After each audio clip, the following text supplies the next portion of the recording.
Guys రీసెంట్‌గా 'Kabali' movie fame Sai Dhanshika lead యాక్ట్రెస్‌గా వచ్చిన 'దక్షిణ' అనే మూవీ అయితే ఓటీటీలోకి వచ్చింది కదా! అయితే నేను ఆ మూవీని రీసెంట్‌గానే చూడడం అయితే జరిగిందండి. సో, ఈ వీడియోలో మనం ఏంటంటే అసలు ఆ మూవీ ఎలా ఉంది, ఏంటి అనేది డిస్కస్ చేద్దాం. ఓకేనా?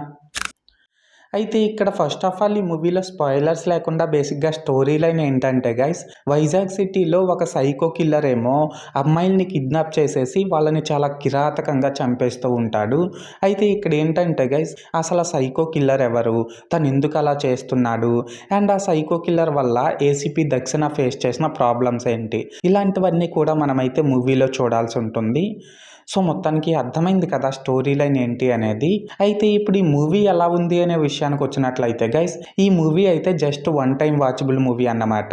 అండ్ ఇప్పుడు ఈ మూవీలో నాకు కనిపించిన ప్లస్ పాయింట్స్ ఏంటంటే, ఇదే టైప్ ఆఫ్ కాన్సెప్ట్‌తో మన తెలుగులోనే కాకుండా అదర్ లాంగ్వేజెస్‌లో కూడా చాలానే మూవీస్ అయితే వచ్చాయండి. బట్ ఈ మూవీలో స్పెషాలిటీ ఏంటంటే, ఆ సైకో కిల్లర్‌ని ఏసీపీ దక్షిణ పర్సనల్ లైఫ్‌తో లింక్ చేయడం అనేది నాకైతే చాలా ఫ్రెష్‌గా అనిపించిందనమాట.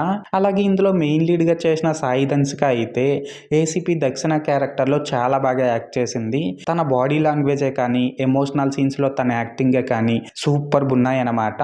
అండ్ అంతేకాకుండా ఇందులో ఇంకో ఇంపార్టెంట్ క్యారెక్టర్ ప్లే చేసిన రిషవ్ బసు కూడా క్లైమాక్స్‌లో అండ్ కొన్ని క్రైమ్ సీన్స్‌లో చాలా బాగా పెర్ఫార్మ్ చేశాడు. లాస్ట్‌గా ఏంటంటే గైస్, ఇందులో సినిమాటోగ్రఫీ, ప్రొడక్షన్ వాల్యూస్, మ్యూజిక్ ఇవన్నీ కూడా పర్లేదు. స్టోరీకి తగ్గట్టు డీసెంట్‌గానే ఉన్నాయి. సో, మొత్తానికి ప్లస్ పాయింట్స్ విషయానికి వచ్చినట్లయితే ఇదన్నమాట మ్యాటర్. అండ్ ఇప్పుడు ఈ మూవీలో నాకు కనిపించిన మైనస్ పాయింట్స్ ఏంటంటే, ఈ మూవీలో screen play, story narration, editing work ఈ 3 ఎలిమెంట్స్ అంత స్ట్రాంగ్‌గా ఏం లేకపోవడం వల్ల మూవీ మొత్తం కూడా బాగా స్లో పేస్‌లోనే రన్ అవుతుందండి. దీనికి తోడు ఇందులో సెకండ్ హాఫ్‌లో వచ్చే ఎమోషనల్ సీన్స్ కూడా పెద్దగా వర్కౌట్ అవ్వలేదనే చెప్పాలి. అండ్ ఇందులో చాలా క్రైమ్ సీన్స్ ఏమో మనం ఇంతకు ముందు వేరే మూవీస్‌లో చూసేసిన విధంగా బాగా రొటీన్‌గా ఉన్నాయనే చెప్పాలండి. అలాగే ఇందులో లాజిక్ లెస్ సీన్స్ కూడా చాలానే ఉన్నాయన్నమాట.